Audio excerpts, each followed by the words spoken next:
Let's get into the Wednesday Wrangle with Sky News host Liz Storer here on the desk. Good to see you, Liz.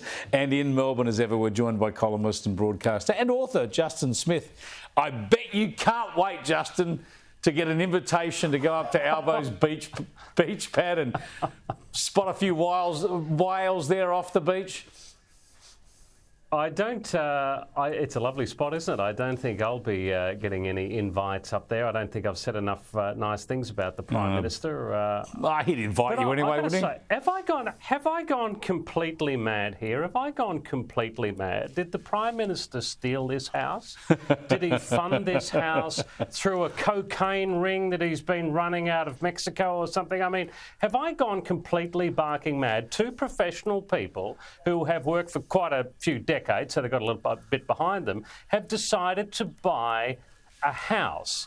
Now, I know the politics of this may not look good, and clearly the reaction that we've seen kind of from both sides of politics here has been a little bit, would show you that the politics aren't great. But I must be the only one in the country who has absolutely no problem with them at all. Well, it's not just a house. It's an extra house. It's a beach house. But it is all about the politics, isn't it, Liz? It's just rubbing salt into the wounds to the people you're supposed to represent. Yeah, no, you're not alone, Justin. I also have no problem with it at all. Rich man buys a house, big whoop-de-doo.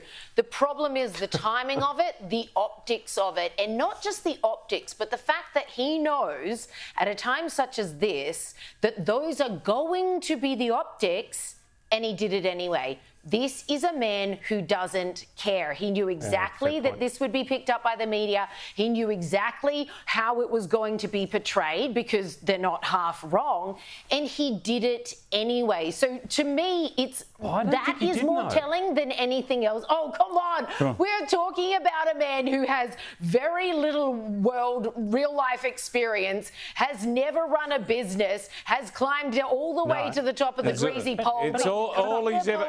All he's ever done is politics. All he's ever done is politics, Justin. Of course he knew it was going to be a problem. I don't think he knew it was going to be a problem. And I'll tell you why. That is so negative. I'll tell you why I think this. Because Albo has had a lot of trouble selling things in the past and has had a lot of trouble sort of reading the pulse of people. And I'm not surprised at all that he had trouble reading the pulse of people on this one. Doesn't shock me at all. That's nonsense. Look at the furore he copped over outing his tenant to sell his other house. That was a big deal in the media. He knew he was in for another one. This is a man who doesn't care. He's tapped out.